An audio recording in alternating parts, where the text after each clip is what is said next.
Awan duka masih begitu pekat di kediaman almarhum ayahanda Amar Zoni di kawasan Depok, Jawa Barat. Lamat-lamat lantunan Al-Quran terus mengiringi kepergian almarhum Suhendri Zoni. Keluarga dan kerabat silih berganti berdatangan untuk memberi doa. Tentu saja kepergian Suhendri Zoni untuk selama-lamanya membuat keluarga terpukul. Ditambah putra pertamanya, Amar Zoni, masih harus menjalani proses hukum terkait kasus narkoba yang melilitnya. Amar yang sejatinya mendampingi sang ayah di akhir hayatnya justru harus terhimpit kasus narkoba. Baik banget, orangnya baik. Sayang sama anak, sayang sama keluarga. Orangnya suka senyum, banyak senyumnya gitu. Nggak pernah cemberut, walaupun ada orang senyum gitu. Walaupun hatinya luka tapi senyum. Itulah orangnya baik banget, adik saya. Ya bapaknya bekerja keras ya, namanya untuk anak lah, kerja keras. Selama ini dia pernah di luar negeri juga ya. Dia juga seorang sarjana lah gitu. Ya kalau bahasa menguasai bahasa 5, bahasa Inggris, Jepang, semua bahasa dia kuasai karena dia di luar negeri ya. Lama di luar negeri dia sekolah juga, S2 apa, sekolah kursus apalah gitu. Jadi sebenarnya dia sarjana hukum. Jelas orang sarjana hukum. Terus dia sekolah juga kerjaan ditambang kan, bolak-balik ke luar negeri gitu. Kalau dia gitu. Semasa hidup, sosok Suhendri Zoni memang menjadi orang yang selalu ada di garda terdepan membela Amar ketika terlilit masalah hukum. Meski hatinya terluka karena putra sulungnya yang diharapkan menjadi panutan justru terjelembab dalam kubang narkotika. Namun hal itu tak lantas membuat Suhendri Zoni membenci atau menjauhi Amar. Ia tetap setia mendampingi Amar di persidangan. Bahkan ketika Amar ditangkap untuk kedua kalinya, Suhendri masih selalu menjenguk Amar. Dekat sekali sama anak-anak. Kalau Arman, nanti dia ceritakan kalau kecilnya Arman nanti ya, sama ini ya. Sampai anaknya, ya ginilah si Panji Arman ya. Disampaikan ininya gitu. Cita-citanya mau jadi apa, kemaunya kemana, bapaknya tegas gitu, disiplin gitu. Sebagai seorang ayah, Suhendri patut marah. Tapi ketika Amar dicokok polisi untuk ketiga kalinya, kondisi Suhendri drop karena sakit kanker hati yang dideritanya, hingga keluarga tak sampai hati memberitahu Suhendri kebenaran yang terjadi. Almarhum diberitahu bahkan sempat melakukan video call jika Amar tengah melakukan serangkaian latihan tinju di Surabaya. Cuma video call, tetap rajin dia. Satu hari 2 kali itu. Lagi kadang-kadang kalau bisa tak sore, tak malam, ada aja. Ada aja pokoknya dia komunikasi sama bapaknya, ada aja. Gak pernah putus gitu. Dia sayang banget sama bapaknya. Ya tapi itulah dia tuh terjerumus ya, seperti itu. Bapak yang sampai sakit. Saya sebentar lagi Pak keluar, jangan Bapak ini ya pikiran, kamu kemana? Kan pasti tanya kan seorang bapak, saya di karantina katanya gitu. Iya, tapi mungkin ada juga pikiran ya, sebagai orang tua ya, pasti mikirin anaknya, apa terjadi yang kemarin jangan terjadi lagi yang ketiga kali, tapi terjadi ya. Tapi terjadi gitu. Yang ketiga kali ini dia kan nggak tahu yang ketiga kali, kedua kali kan udah terjadi. Jangan sampai bapaknya wanti-wanti jangan sampai terjadi lagi. Kalau bisa dijauhkan jangan yang ini. Jangan sampai gitulah dia terjumus lagi. Tentu saja Amar benar-benar terpukul. Meski ia sempat diizinkan untuk menemui sang ayah di saat kritis, namun sepertinya hal itu tak membuat Amar puas. Suasana batin Amar benar-benar berkecamuk. Amar yang merupakan anak pertama, justru tak bisa hadir ketika mengantarkan jenazah ayahanda tercinta ke liang lahat untuk terakhir kalinya. Dengan memberanikan diri, Amar mencoba mengazankan dan iqomah untuk ayah tercinta. Suaranya begitu lirih, bergetar kala mengumandangkan azan dan iqomah melalui sambungan telepon.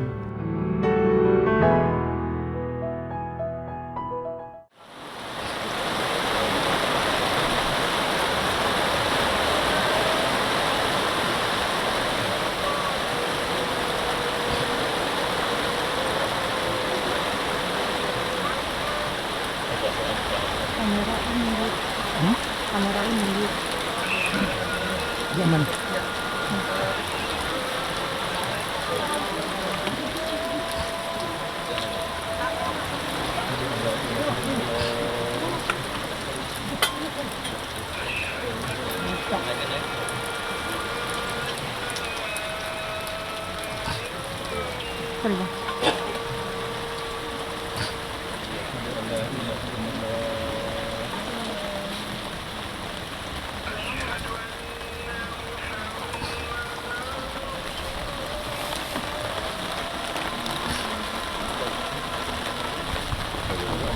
Sudah mulai ibu.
Pemirsa, publik memberikan apresiasi tinggi dan dukungan luas atas penampilan Cawapres nomor urut 3, Mahfud MD, di acara debat keempat Pilpres yang digelar di Jakarta Convention Center Minggu malam kemarin.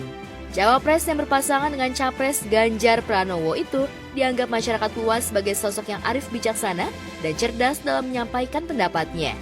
Pujian tersebut setidaknya datang dari Rieke Diah Pitaloka, artis yang terjun ke dunia politik itu. Ya oke lah, menguasai data, berbicara dengan data dan fakta. Dan yang menjadi catatan penting untuk seluruh masyarakat Indonesia, ketika seorang calon pemimpin menyampaikan gagasannya dengan data dan fakta, bukan berarti maksudnya menakut-nakuti rakyat. Tetapi pemimpin yang baik adalah pemimpin yang mengemukakan data dan fakta, dan semua kebijakan itu harus berbasis data yang akurat. Tadi persoalan misalnya reforma agraria, menjadi penting bahwa persoalan reforma agraria tidak hanya dapat dimaknai sekedar bagi-bagi sertifikat. Pak Mahfud menegaskan ada 3 prinsip, yaitu legalisasi, redistribusi, dan reclaiming. Menurut Rieke, penampilan calon wakil presiden nomor urut 3 itu begitu menguasai materi debat yang dibuat oleh Komisi Pemilihan Umum. Secara umum, Mahfud MD mendapatkan apresiasi atas penampilannya dalam debat dan dianggap memiliki pengetahuan yang baik dalam menjawab pertanyaan menyangkut berbagai isu yang berkembang. Maka tidaklah berlebihan jika Rieke begitu takjub dengan penuturan yang disampaikan Mahfud MD di acara debat keempat Pilpres 2024 itu. Tapi dari sisi substansi, debat itu sebetulnya adalah momentum penting untuk mengemukakan gagasan seorang pemimpin nasional. Tadi pertanyaan misalnya soal bioregion itu menjadi juga penting menurut saya, yang juga tidak bisa dijawab dengan baik. Lalu persoalan tadi green inflation yang hanya dimaknai seolah-olah tadi sudah disampaikan demo dengan jaket kuning, padahal sesungguhnya jawabannya adalah untuk green inflation ya dijawab dengan green economy seperti yang disampaikan oleh Pak Mahfud.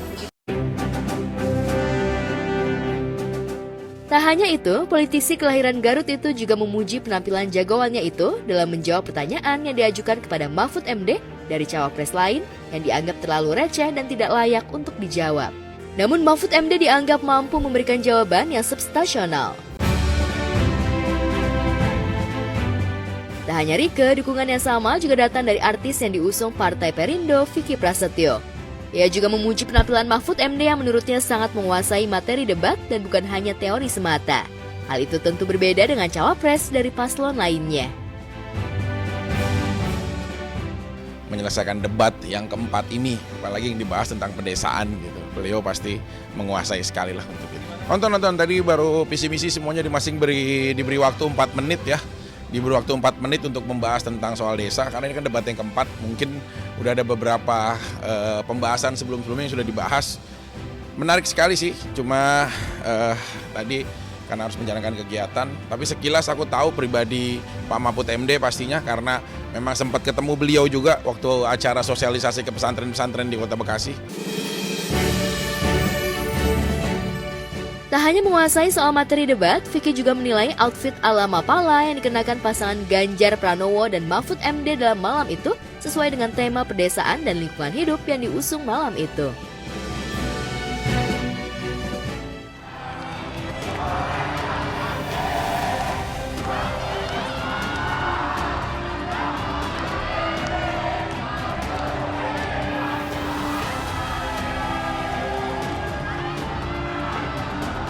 Iya, kami persilahkan Bapak untuk menempati tempat duduk yang sudah disediakan.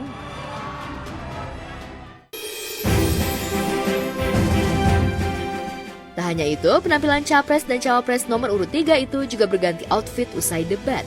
Pasangan ini berganti setelan busana berwarna coklat seperti beskap Jawa yang memiliki makna sangat indah.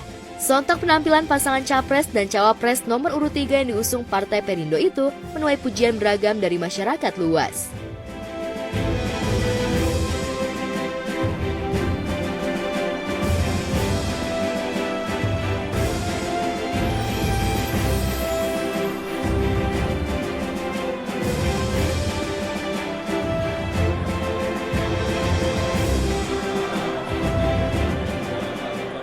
Dari debat kedua kita udah pakai baju satset, terus pakai baju adat Madura. Kemudian yang ketiga kita pakai baju Top Gun. Nah sekarang yang keempat mungkin ada yang ingat waktu habis debat ketiga Pak Ganjar foto pakai kaos penguin. Sekarang hari ini kita temanya penguin karena kita mengangkat Mas Ganjar sebagai ketua pasukan penguin. Sementara itu, Arie Kriting juga ikut memberikan semangat dan dukungan untuk Cawapres Mahfud MD. Dukungan tersebut disampaikan suami Indah Permatasari usai penampilan Mahfud MD di debat keempat Cawapres.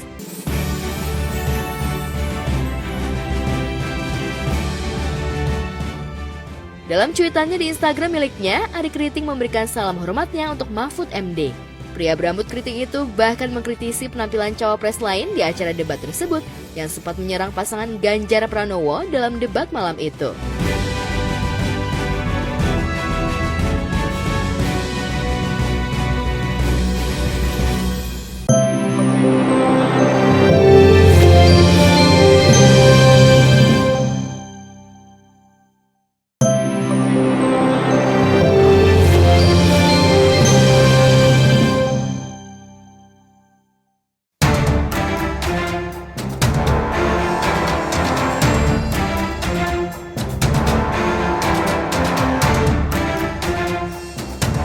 Beralih ke kasus hukum lain, terdakwa Dito Mahendra kembali menjalani sidang lanjutan terkait kepemilikan senjata api ilegal. Sidang kali ini beragendakan pembacaan eksepsi atau nota keberatan dari pihak Dito atas tuntutan jaksa penuntut umum yang digelar di Pengadilan Negeri Jakarta Selatan Senin kemarin. Dalam pembacaan eksepsinya, pihak Dito mengungkapkan tuntutan yang dibacakan JPU tidak tepat. Waktu penggeledahan yang KPK lakukan itu kan untuk hal yang lain dalam penyidikan kasus korupsi. Tapi kan berjalannya proses itu ternyata ditemukan senjata api. Nah ini yang kami pertanyakan, gimana prosesnya? Apakah benar seperti itu? Nah menurut kami itu harusnya tidak boleh terjadi. Menurut kami itu tidak tepat. Makanya kami sampaikan di sini biar nanti hakimlah yang menilai, hakimlah yang memutuskan secara hukum seharusnya seperti apa.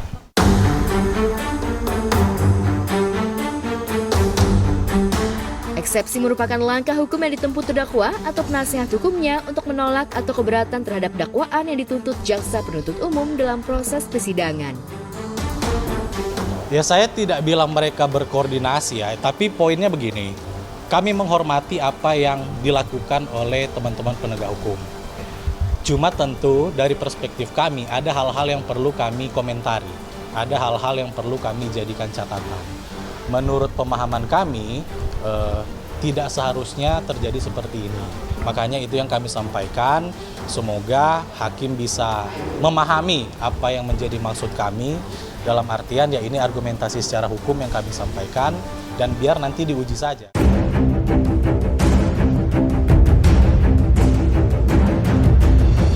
Selain itu, dalam persidangan tersebut, kuasa hukum Dito juga mengajukan keberatan terkait penggeledahan yang dilakukan Komisi Pemberantasan Korupsi atau KPK di rumah Dito beberapa waktu lalu. Dalam penggeledahan tersebut, penyidik KPK menemukan beberapa senjata api tanpa surat kepemilikan yang sah. Ya dari penjelasan klien kami dan bukti-bukti yang ada memang itu untuk hobi gitu loh.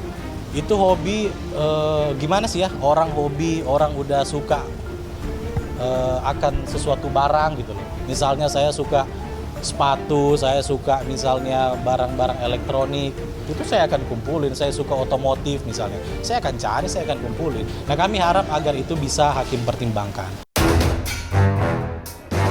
Lantas apa pula jawaban kuasa hukum Dito terkait dugaan korupsi yang dilakukan Dito yang mengalir ke rekening pribadi Nindi Ayunda, kekasih Dito? Aduh, aku no comment, nggak tahu itu ya. Thank you ya. Nggak ngerti. Kami fokus ke kasus ininya aja. Kalau yang lain-lain saya murni nggak paham ya. Enggak lah, kita fokus ke kasus senjata api ini aja.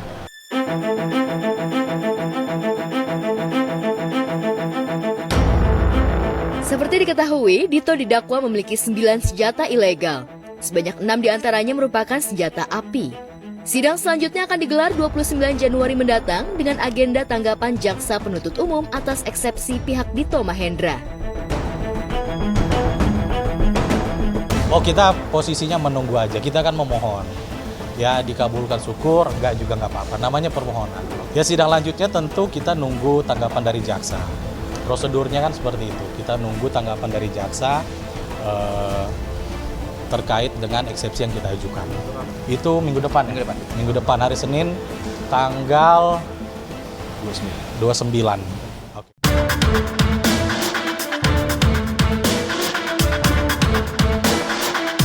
Sementara itu, selebgram Siskae mengajukan gugatan pra-peradilan usai ditetapkan sebagai tersangka dalam kasus rumah produksi film porno yang menyeret namanya.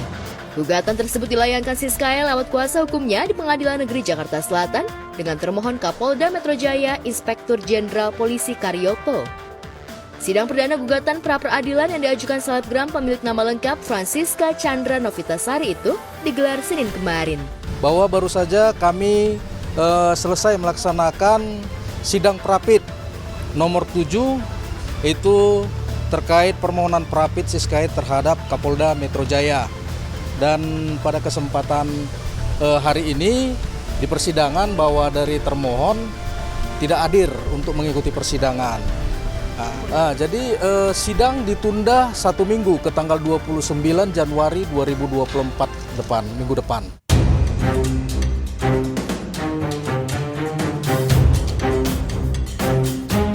Pada sidang perdana pra-peradilan tersebut tidak dihadiri Siskae sebagai pemohon dan hanya diwakilkan oleh kuasa hukumnya saja.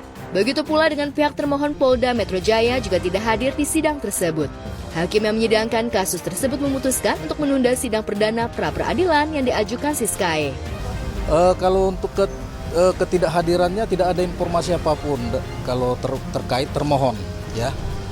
Kalau ketidakhadiran Siskae kita belum ada informasi tadi kenapa beliau tidak hadir, belum ada diinformasikan kepada kita.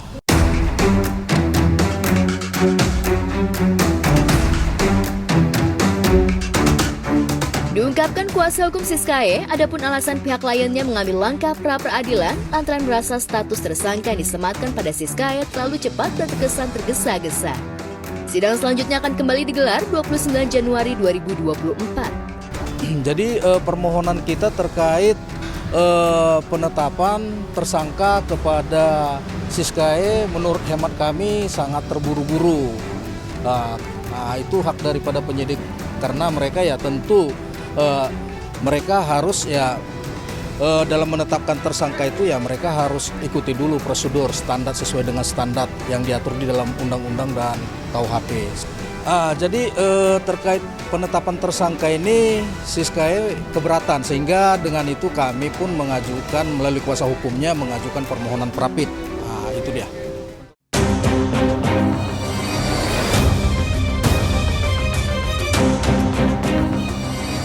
Sementara itu, pihak penyidik Polda Metro Jaya masih terus mendalami kasus produksi film porno yang melibatkan beberapa talent, mulai dari selebriti ternama, selebgram, dan model. Penyidik pun sudah 2 kali memanggil Siskae untuk dimintai keterangan dengan status sebagai tersangka terkait keterlibatannya di produksi video porno, namun selebgram itu lagi-lagi memilih untuk mangkir. Benarkah pra-peradilan ini sebagai bentuk upaya Siskae agar lolos dari jerat hukum? Direktorat Reskrimsus Polda Metro Jaya telah menerima surat dari tim penasehat hukum Saudari S yang berisi tentang permohonan penundaan pemeriksaan lanjutan yang sedianya berdasarkan surat panggilan kepada Saudari S akan dilakukan pemeriksaan hari ini. Berdasarkan surat permohonan itu, maka penyidik benar telah menerima surat permohonan penundaan pemeriksaan lanjutan. Kebetulan sudah dibawa oleh penyidik, jadi mohon maaf karena sudah disita oleh penyidik. Salah satu yang ada di Keramat Tunggak full script dan kedua itu surat perjanjian. Bukan dijebak, tapi saya lebih ke dipaksa ketika kita syuting di situ itu.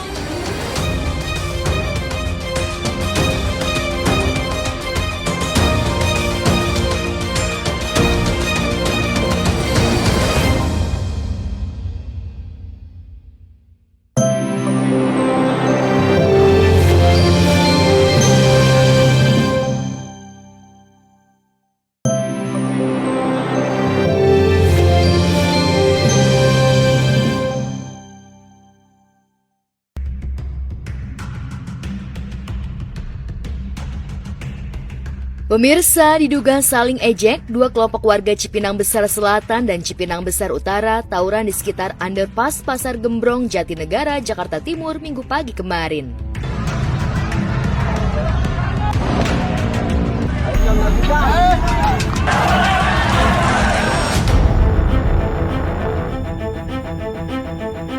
Seperti itulah aksi tawuran antara 2 kelompok warga dari RW 1 dan RW Cipinang Besar Utara di kawasan underpass Pasar Gembrong, Jatinegara. 2 kelompok warga didominasi remaja dan pemuda ini saling lempar batu dan petasan hingga menggunakan senjata tajam.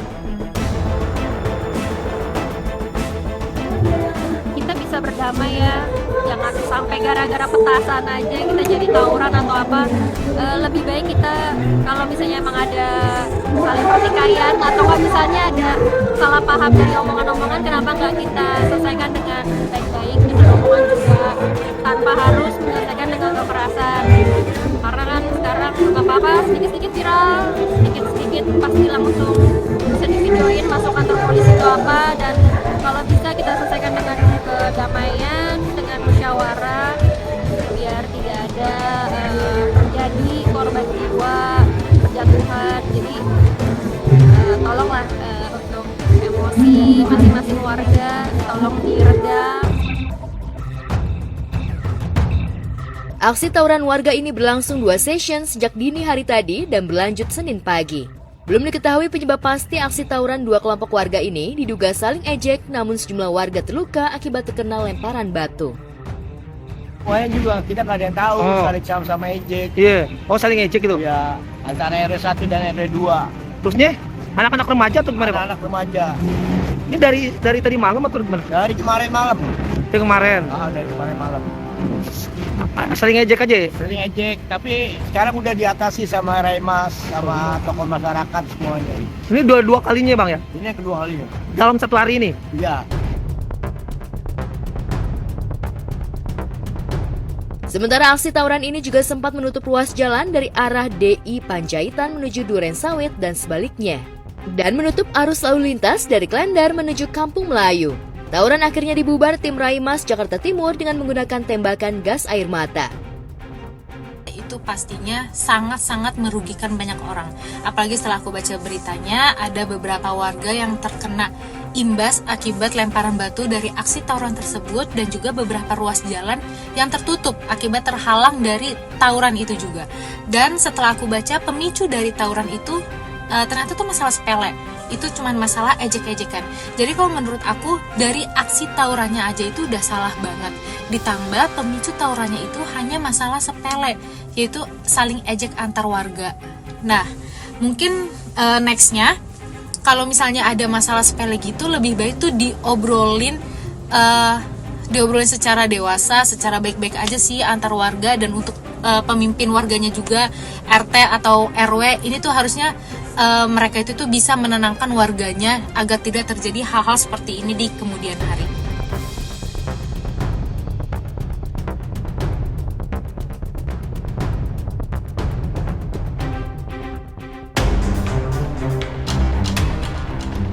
Di lain peristiwa, tim patroli perintis presisi Polres Metro Jakarta Timur mengamankan sebanyak 13 orang remaja lantaran kedapatan membawa 2 bilah senjata tajam jenis celurit dan belati di sebuah lapangan kawasan Klender, Durensawit, Jakarta Timur Minggu dini hari.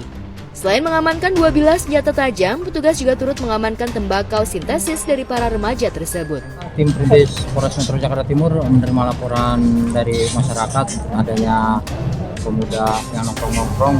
Kita mendapatkan laporan, kita langsung menuju lokasi TKP di lapangan Tanah Merah, Klender, Jalan Pertanian. Baik, setelah kita cek, mereka kedapatan ada sinte dan satu sejenis belati satu. Lalu kita serahkan ke Polsek Durensawit. Remaja yang diamankan 13 orang. Itu bagaimana ya? Kalau anak sekarang mungkin itu yang disebut apa ya, pendekatan lebih dalam lagi sih buat anak-anak gitu. Karena kan anak-anak sekarang itu timbang modal nekat doang, kan pikir panjang kalau hal gitu. Itu sangat membahayakan banget.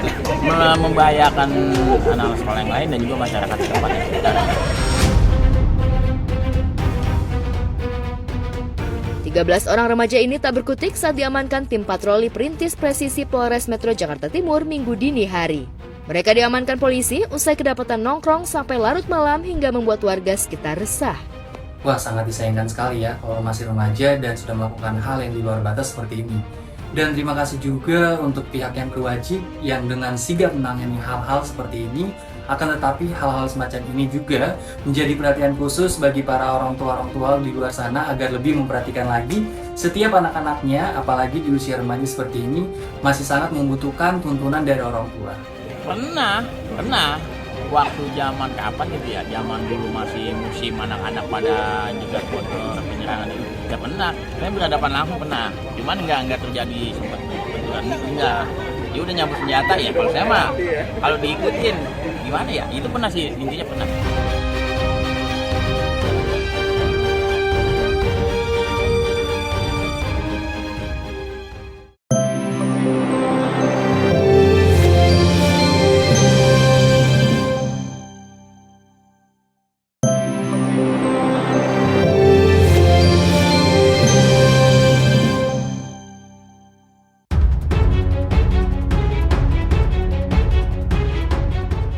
Innalillahi wa inna ilaihi roji'un. Satu keluarga yang terdiri dari ayah, ibu dan anak meninggal dunia setelah tertimpa tembok SPBU yang roboh di Jalan Tebet Barat Dalam 2, Jakarta Selatan pada Minggu siang kemarin. Korban diketahui berjualan di pinggir tembok. Tak ada yang menyangka jika tembok beton tebal itu bakal roboh hingga mengenai warung kecil yang ada di sekitar. Tangis getir keluarga mewarnai jalannya evakuasi korban. Petugas pun sedikit kesulitan mengevakuasi korban lantaran tertimbun puing beton tebal.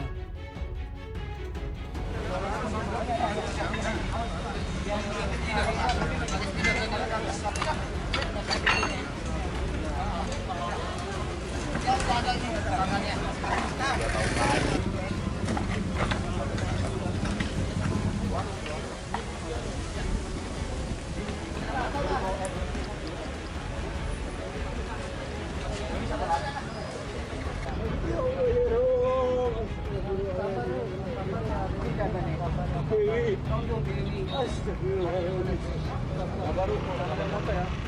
Kalau ini juga nggak ada bener bang. Lu jangan video.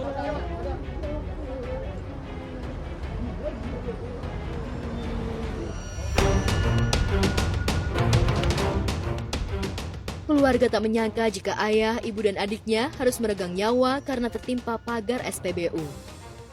Berdasarkan saksi mata, korban meninggal bernama Ami Kusnuam Dewi sebelum kejadian tengah mengunjungi warung orang tuanya bersama anaknya yang merupakan cucu dari Sumedi Rianto dan Tio Nyin Nio. Tiba-tiba tembok itu roboh menimpa mereka, sementara putra Ami berhasil selamat. Lantas benarkah kondisi tembok di SPBU itu sudah usang dan di bagian dindingnya sudah mengalami retak? Kronologis awalnya memang tembok depan yang udah patahan sampai bawah ya. Mungkin pecah di depan nyambung ke belakang. Di sini ada orang tua 2, anak 1, sama cucu 3. Cucu 3 selamat. Udah itu aja. Total ada berapa korban Pak yang tertimpa Pak? Yang selamat berapa, yang meninggal berapa Pak? Yang meninggal 3, ibu, bapak, sama anak. Cucunya 3 selamat.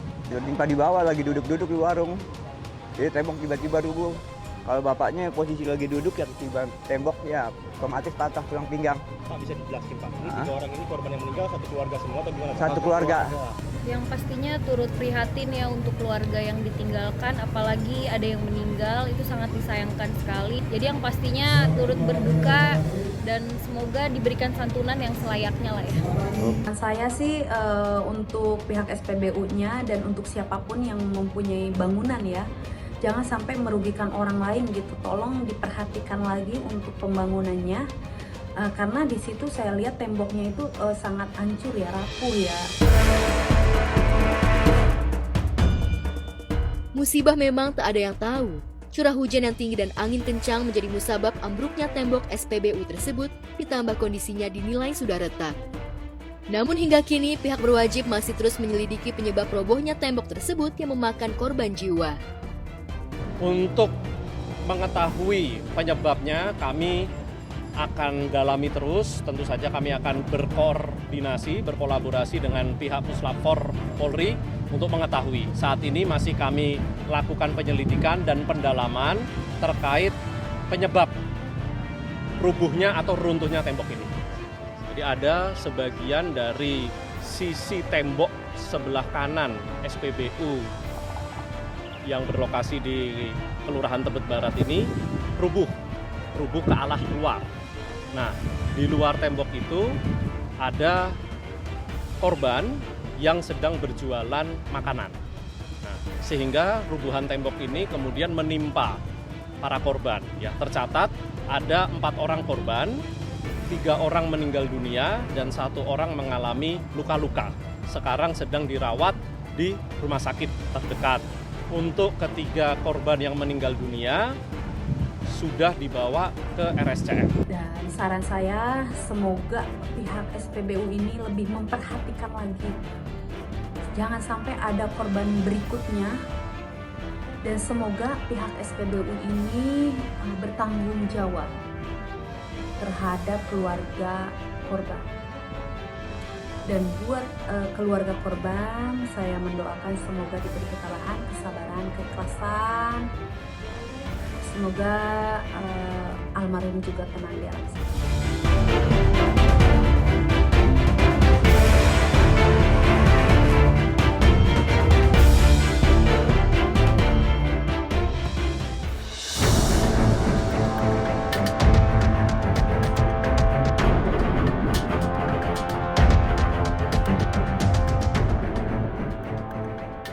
Kecelakaan tragis juga terjadi di Jalan Tol Pemalang Batang, Jawa Tengah. Mobil bus berpenumpang itu terjun bebas dari jalur tol tepat di kilometer 320+800 jalur A, Desa Ampel Gading yang sebelumnya menghantam pembatas jalan.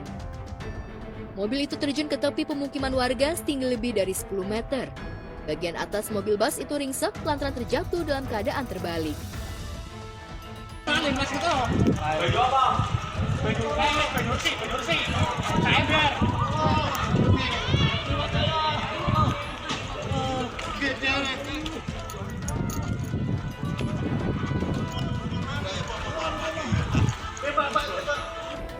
Suara nabrak badril tol pertama.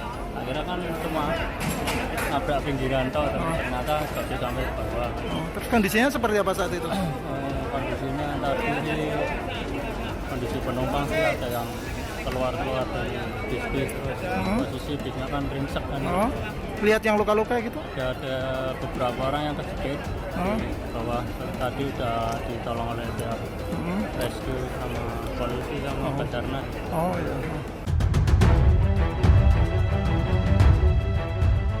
Dari kejadian naas itu, 2 korban jiwa meninggal dunia, sedangkan penumpang lainnya mengalami luka-luka cukup parah dilarikan ke rumah sakit terdekat. Proses evakuasi memakan waktu 2 jam. Tak ayal, kemacetan pun tak terhindarkan. Tangis histeris mewarnai proses evakuasi. Para warga sekitar pun turun membantu evakuasi para penumpang yang selamat.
Penumpang wisata.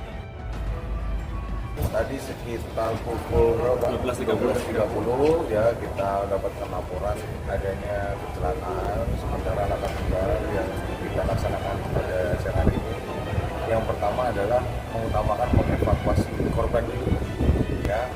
Sementara korban itu sesuai dengan manifest bus itu ada 23, terdiri dari 1 supir, kemudian 2 kernet.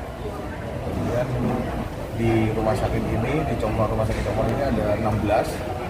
Kemudian di Siaga Medika ada 3. Meninggal dunianya sementara 2. Yang lain informasi sementara adalah luka ringan.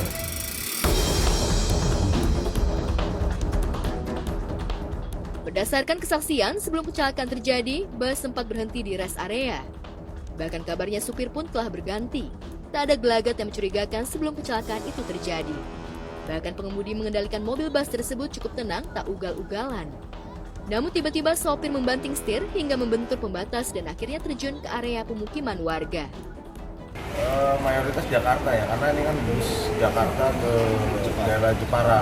Jadi rata-rata warga bus. Kemungkinan mengantuk atau gimana? Ya nanti masih kita menyelidiki. Sebagai driver juga pekerja yang memang cukup berat ya sebagai driver ya, karena harus membawa penumpang sampai ke nyawanya pun dibawa gitu ya. Semuanya harus dalam keadaan baik dan menurut gue sih untuk kedepannya harus terus melihat diri gitu.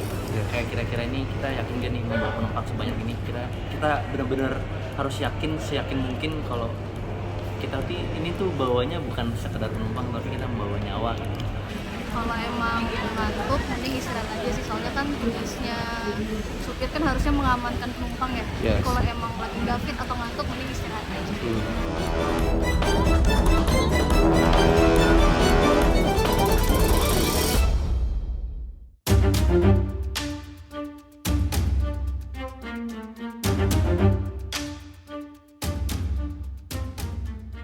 Di tempat terpisah, pedangdut Inul Daratista yang protes dengan kenaikan pajak hingga hiburan yang melonjak hingga 40%, hingga yang paling tinggi 75%, akhirnya mendatangi kantor Menko Perekonomian untuk membahas masalah pajak hiburan tersebut. Tak hanya sendiri, Inul juga ditemani oleh pengacara kondang Hotman Paris Hutapea yang merupakan pelaku bisnis hiburan. Kenaikan pajak yang dinilai mencekik para pelaku usaha hiburan itu juga tak pernah disosialisasikan. Hal inilah yang membuat mereka marah lantaran sejak pandemi COVID-19 sampai hari ini, kondisi bisnis hiburan mereka lesu, salah satunya yang dikeluhkan Inul minim pengunjung. Pagi hari ini kami telah melakukan rapat bersama dengan Bapak Menko Perekonomian membahas seputar permasalahan pajak hiburan.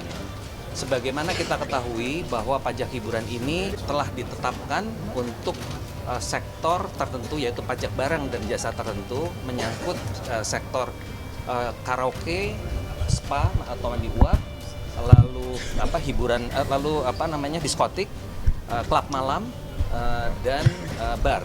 Kenaikan ini terus terang tidak pernah dikonsultasikan dengan kami. Dan kedua, bahwa tidak pernah terjadi sosialisasi tentang rencana kenaikan tarif untuk sektor tersebut. Dan ketiga, setelah kami juga pelajari di naskah akademiknya, ternyata naskah akademiknya itu juga tidak secara khusus membahas mengenai jasa untuk pajak untuk jasa hiburan yang terkena ini.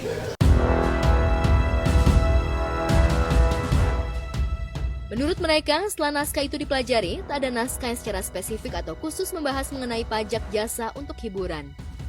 Tapi sayangnya pemerintah sudah kadung mengeluarkan surat edaran yang sudah barang tentu, pemerintah daerah bisa saja mengeluarkan insentif fiskal tanpa pengajuan individu.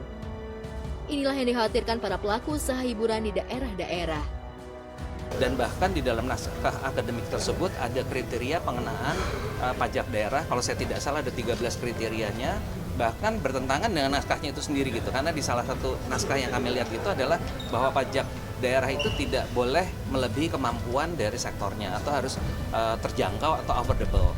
Dan kedua, tidak boleh diskriminasi yang secara di dalam pajak ini terjadi diskriminasi. Dan ketiga, bahwa pajak itu diharapkan untuk menstimulasi penciptaan lapangan kerja dan meningkatkan pertumbuhan ekonomi daerah, dan itu juga tidak terjadi.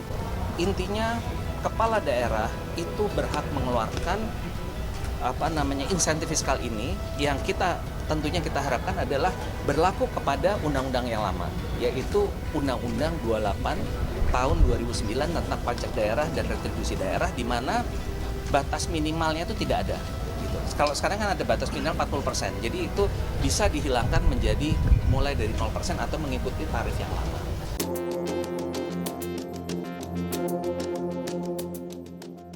Beruntungnya, Hotman mengungkap jika Presiden Joko Widodo dalam rapat kabinetnya telah menyetujui jika pajak hiburan dikembalikan ke pajak lama atau bahkan mengurangi. Bahwa Pak Jokowi sendiri, Presiden, tidak dilaporkan secara detail tentang besaran pajak 40% tersebut. Dan beliau marah. Ini informasi bukan saya dapat dari Menko Equin ya, bukannya. Itu informasi yang saya dapat minggu lalu. Ya. Dan sejak itulah saya gencar terus bikin video-video saran-saran. Akhirnya Jumat minggu lalu diadakan rapat kabinet yang dipimpin langsung oleh Presiden dan disepakati bahwa pemerintah daerah boleh kembali kepada tarif pajak yang lama, bahkan mengurangi juga boleh, karena di pasal 101 undang-undang itu secara jabatan Pemda berhak. Akan tetapi karena Pemda ragu-ragu, maka Pak Jokowi sudah memerintahkan Mendagri menerbitkan surat edaran, dan sudah terbit surat edarannya yang hari itu juga isi surat edaran itu antara lain bahwa Pemda secara jabatan tidak harus patuh kepada 40%, dia berwenang kembali kepada tarif yang lama atau bahkan mengurangi. Itu isi undang-undang.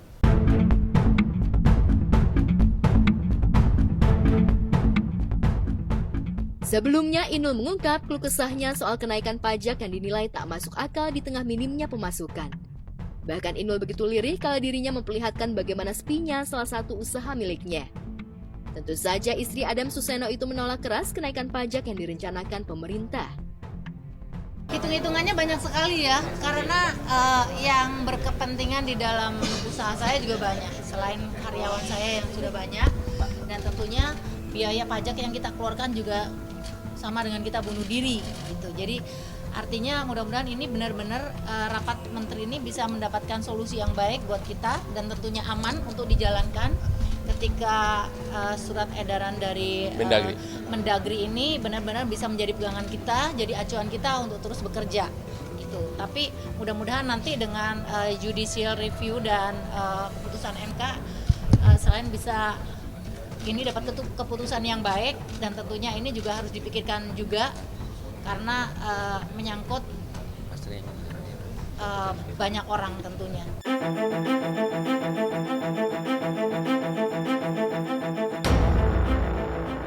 Lantas benarkah pertemuan tersebut sudah menemui titik temu hingga para pelaku usaha hiburan bisa bernafas lega? Atau kenaikan itu hanya ditunda dan bakal naik sesuai yang ditetapkan pemerintah hingga menemui waktu yang pas?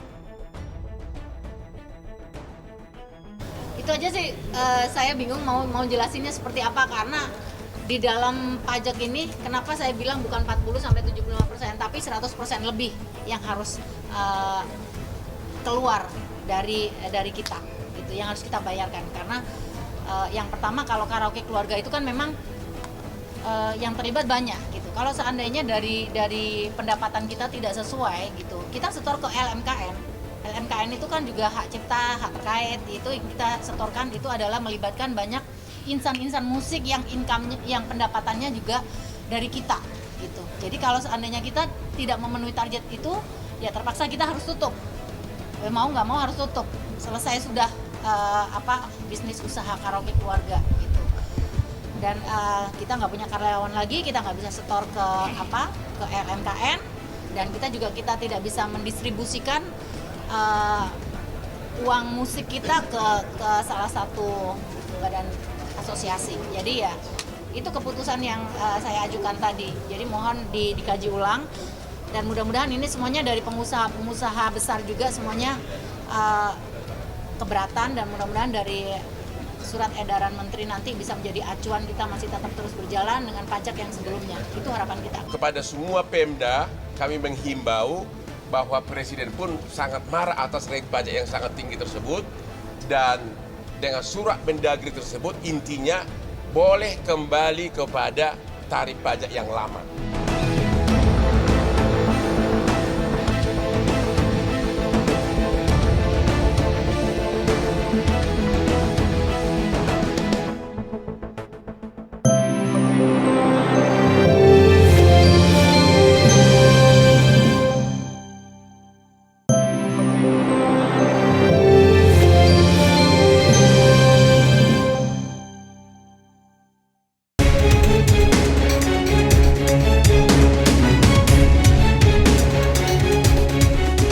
Jika biasanya the power of emak-emak menginspirasi, namun aksi emak-emak di Palembang, Sumatera Selatan justru tak patut dijadikan contoh.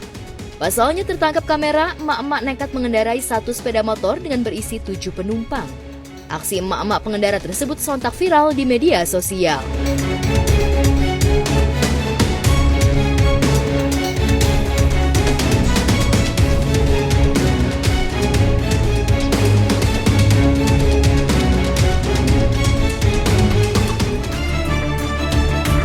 Mengendarai sepeda motor dengan kecepatan tinggi, terlihat emak-emak tersebut melintasi jembatan Ampera.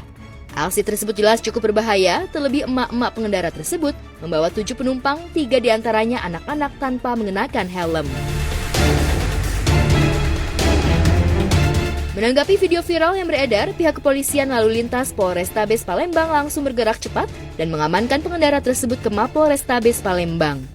Menurut Kasat Lantas Polrestabes Palembang, pengendara emak-emak nekat berboncengan dengan 7 orang tanpa menggunakan helm lantaran terburu-buru untuk pergi ke rumah sakit melihat anggota keluarganya yang meninggal dunia. Video viral yang terjadi pada hari Kamis sekitar pukul 16.00, adanya beberapa ibu-ibu yang mengendarai kendaraan bermotor dengan tidak wajar. Alhamdulillah hari ini kami berhasil mengamankan ibu-ibu tersebut lengkap dengan beberapa orang sesuai dengan di video tersebut hasil kami amankan di Satlantas Polrestabes Palembang. Informasi dari yang bersangkutan menerima kabar duka adanya keluarga yang meninggal di Rumah Sakit Tagani. Jadi karena panik dan terburu-buru yang bersangkutan melakukan perboncengan tersebut yang sesuai dengan yang video yang beredar. Walaupun memang sedang panik, dan saya pun ikut bersimpati atas kehilangan anggota keluarga, tapi maksudnya adalah walaupun memang urgent, ada hal yang urgent yang diperlukan kita untuk ke sana dan tidak ada kendaraan, tapi maksudnya adalah kita harus tahu juga nih keselamatan diri sendiri, kita harus aware gitu loh, itu sih yang terpenting. Ini saya sebagai warga Palembang ini agak malu ya ngelihat emak-emak ini bisa-bisanya 7 orang dalam satu motor. Motor itu bukannya cuma muat 2 ya. Kayaknya kalau sama anak kecil kan 3 mungkin bisa ya. Itu pun anak kecil harusnya di depan gak sih, ataupun dihimpit di antara orang depan sama orang belakang, orang dewasanya. Namun di luar itu, pihak kepolisian tetap memberikan sanksi terkait aksi emak-emak yang berkendara dengan cara berbahaya tersebut, yakni dilakukan penilangan dan penahanan sepeda motor yang digunakan untuk memberikan efek jera serta peringatan untuk pengendara lainnya. Sudah beberapa kegiatan yang kami laksanakan, antara lain kami melaksanakan kegiatan edukasi. Edukasi ini sangat penting untuk menghindari yang bersangkutan untuk mengulangi lagi perbuatannya. Selain dengan edukasi, kami juga beri dengan tindakan hukum yaitu berupa tilang. Ada beberapa pasal yang kami sangkakan kepada yang bersangkutan. Ini kalau 7 orang kayak gini, udah cewek-cewek, terus nggak pakai helm, ya kan? Terus itu bawa anak kecil juga, kalau nggak salah bawa 2 atau 3 anak kecil gitu, itu sangat membahayakan sekali sih. Untungnya ada yang melihat ya, Bapak Polisi ada langsung menilang. Ya biar dia ada efek jerah lah, bener banget, biar dia nanti nggak ngelakuin itu lagi. Jujur aku ngeliatnya ngeri banget, dan itu bahaya banget, sumpah. Itu kan bertujuh di motor ada anak kecil, dan aku tadi lihat yang mbak-mbak pakai baju kuning itu benar-benar duduk di paling ujung banget. Itu tuh bahaya banget sih, apalagi bertujuh, yang bawa benar-benar harus seimbang.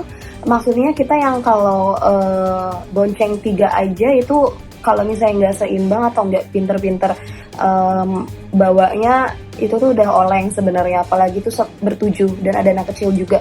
Itu juga apalagi lewat jalan besar yang banyak mobil, dan itu kayak jalan utama gitu. So kayak benar-benar kita harus aware sama keselamatan kita diri sendiri dulu. Semoga nanti nextnya mungkin itu juga kan udah ditilang ya, motornya pun udah ditilang dan juga sudah diedukasi, dan viral ini pasti juga sudah sampai ke telinga-telinga atau mereka-mereka yang ada di video juga melihat bahwa netizen juga mengomentari hal tersebut bahwa ini cukup bahaya, dan maksudnya adalah saling mengingatkan aja bahwa hal itu tidak boleh dilakukan lagi. Juga sudah ada aturan kalau misalnya bawa motor harus pakai helm. Kalau misalnya mungkin kita banyak lihat ada cengtri-cengtri, itu juga berbahaya.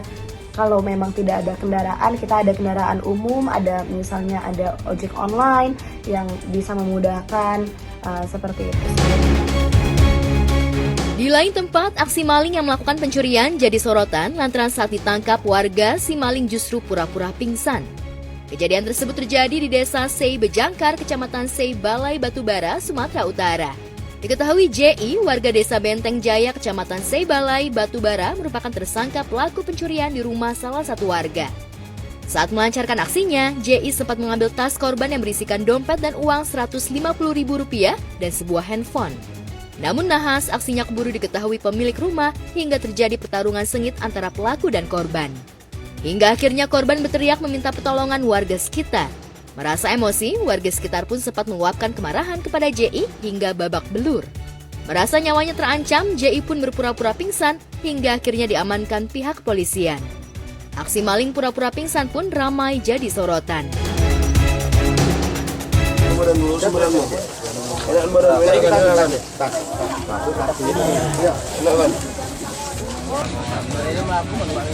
Nah kalau ini lari lucu nih, mungkin dia karena dia udah ketahuan, dia agak pingsan. Tapi kalau agak pingsan sih mendingan jangan pingsan, mendingan lo ngomong, mendingan lo minta maaf, berkilah, atau alasan lain masuk akal. Soalnya biasanya pingsan pasti orang yang bangunin sedikit mungkin pakai fisik kan. Mungkin, cuman kalau dilihatin lucu nih dia bagai tidur.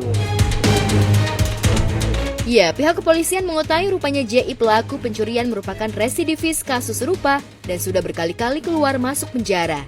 Atas perbuatannya, pelaku dijerat Undang-Undang KUHP pasal 363 ayat 1 dengan ancaman 5 tahun penjara. Benar bahwasannya tadi pagi unit reskrim kita membawa satu orang yang diduga pelaku pencurian. Sampai saat ini dari pihak unit reskrim kami masih melakukan penyidikan. Barang bukti yang diamankan handphone dengan dompet. Seharusnya ada efek jerah untuk pelaku karena kalau kita lihat dari keterangan Kapolres kalau dia ini sudah beberapa kali melakukan tindak pidana yang sama dan serupa di wilayah yang sama itu. Nah, ini menjadi suatu yang memperberat seharusnya hukuman kepada pelaku karena bukan sekali ini gitu. Nah, sehingga nantinya ketika sudah dihukum dan bebas, dia akan menjadi warga yang lebih baik. Buat kalian semua nih, terutama yang lagi nggak ada kerjaan. Nah, kerjaan bukan nggak ada ini ya, maksudnya lagi ada sumber. Carilah kegiatan yang positif, yang kreatif. Selagi kalian bisa kerjain gitu. Contoh ini sebenarnya ogah pinggir jalan. Ada yang kesal juga. Tapi minimal mereka kerja. Sekarang di Cikarang tuh mereka mulai dari pagi sampai sore sosokan. Ada yang benar, ada yang nggak benar. Tapi minimal mereka mau kalau sampai kejadian seperti itu berarti kan pasti butuh masukan juga. Jadi mencuri rezeki yang halal, yang banyak. Di lain peristiwa, suasana dramatis tergambar saat petugas Sudin Gulkarmat Jakarta Timur mengevakuasi seorang lansia yang sedang sakit dari lantai 2 rumahnya di kawasan Cipayung, Jakarta Timur, Minggu sore lalu. Dengan hati-hati, petugas Gulkarmat Sektor Cipayung, Jakarta Timur mengevakuasi lansia tersebut yang diturunkan menggunakan tandu dan katrol melalui atap 2 rumah. Proses evakuasi dilakukan melalui atap lantai 2. Lantaran tangga di dalam rumah terlalu curam, proses evakuasi pun berjalan dramatis.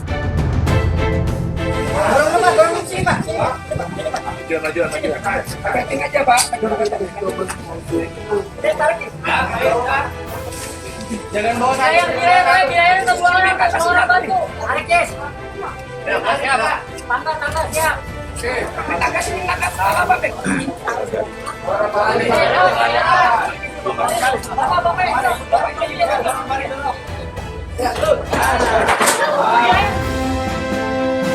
Ya, evakuasi dilakukan atas permintaan pihak keluarga yang akan membawa lansia tersebut ke rumah sakit. Kondisi lansia yang sudah tidak sadarkan diri membuat petugas Gulkarmat langsung membawa lansia tersebut ke rumah sakit menggunakan ambulans. Terima kasih saya ucapkan kepada tim damkar Taman Mini Indonesia Indah yang telah mengevakuasi warga kami, warga yang dengan gigih dan 2 kali yang maksimal. Akhirnya warga kami bisa selamat sampai bawah dan diantar ke tempat. Sekali lagi saya mengucapkan. Proses evakuasi berhasil dilakukan kurang lebih selama 1 jam dengan menurunkan 4 personil dan 1 mobil penyelamat. Video tersebut jadi sorotan warganet. Semua nampak terlihat lega, juga salut dengan kerja para petugas dan berharap lansia tersebut diberi keselamatan dan kesehatan. Yang pertama kita terima kasih banget buat dinas. Kita senang karena mau mengambil tindakan yang cepat. Karena dari beritanya kan di tangga rumahnya juga nggak memungkinkan, akhirnya dia nyelamatin dari atap rumah itu. Kita salut banget, terima kasih sudah menyelamatkan 1 nyawa yang berarti untuk keluarga. Kalau itu keluarga itu sendiri pun juga kayak juga kalau sangat berterima kasih atas inisiatif mereka atau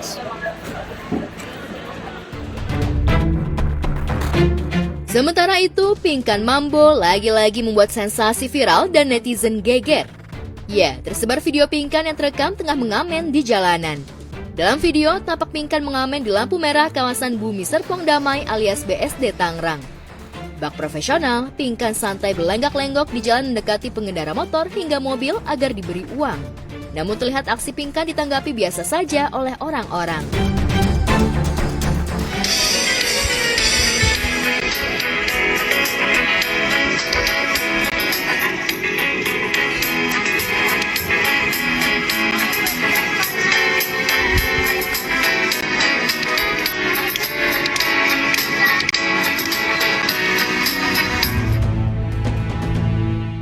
konten personil Duo Ratu tersebut sontak menimbulkan berbagai macam komentar publik.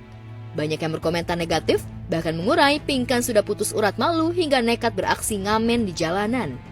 Sebagian warganet juga menyayangkan aksi Pinkan mengamen lantaran dianggap menurunkan harga dirinya sebagai seorang public figure. Namun tak sedikit juga warganet yang memberikan pembelaan terhadap Pinkan. Ada yang menyebut aksi Pinkan mengamen di BSD merupakan bagian dari challenge yang diberikan saat melakukan sesi live di TikTok.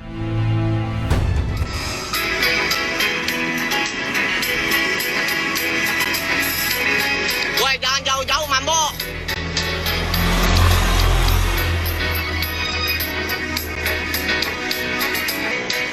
Kasih bang, kasihan dia 7 hari kagak makan-makan. Iya, bagus. Sementara di tengah video viral dirinya mengamen, tersebar juga video Pinkan yang tengah bertengkar hebat dengan sang suami Arya Khan. Belum genap sebulan, Pinkan dan Arya justru terekam tengah cekcok dan debat mulut hingga ada kata-kata cerai. Dalam video yang beredar terlihat awalnya Pinkan tengah melakukan sesi siaran langsung. Namun Arya yang baru datang tiba-tiba mengurai rasa kecewanya. Pinkan pun terlihat tidak terima dan tak ingin disalahkan. Sekarang aku pikir aku pulang, aku pulang udah baik-baik aja. Aku juga nggak mau ya ada masalah. Tapi besok-besok jangan kayak gitu dong. Kalau mau nyenengin orang, gue juga bisa ngegas. Kalau mau nyenengin orang. Udah aku pulang lah, udahlah, mending aku pulang lagi. Arya lantas mengambil ponsel yang masih dalam keadaan live dan merekam keributan keduanya. Sosok keduanya tak terlihat di kamera, namun debat panas terus berlangsung. Pinkan sempat menyebut suaminya jahat dan mengurai Arya kerap mengancam bercerai tiap kali mereka bertengkar. Yang jahat sama perempuan Arya. Aku tuh juga sabar. Aku juga sabar jangan jahat sama perempuan. Aku udah sabar ya. Ya aku juga sabar. Jelas menurut Pinkan hal tersebut sudah kelewat batas. Namun Arya membantah pengakuan Pinkan dan menegaskan tak pernah mengancam cerai. Kamu ngancam cerai terus. Siapa yang cerai? Ya kamu kan lari-larian. Aku harus lari-larian ke kamu. Ya tuh percuma aku duduk juga nggak bakal kelar urusan sama kamu ngobrol. Makanya nggak usah janjiin orang kalau nggak bisa janjiin. Kamu nggak pernah mau ngalah, kamu tuh salah. Ini masalah sepele ya. Kamu perpanjang. Tapi kamu terus-terusan ngancem aku. Kemarin kamu ngeprank cerai. Kamu maunya apa sih? Aku maunya kamu jangan nyakitin aku. Siapa nyakitin kamu? Kamu ngeprank aku cerai. Jahat kamu. Terus sekarang kamu tinggalin aku, jahat kamu. Perdebatan Pinkan dan Arya berakhir setelah ponsel dimatikan. Video tersebut sontak memantik perhatian netizen. Ada yang menilai pertengkaran keduanya serius, namun ada juga yang menilai keduanya sengaja melakukan hal tersebut demi cuan.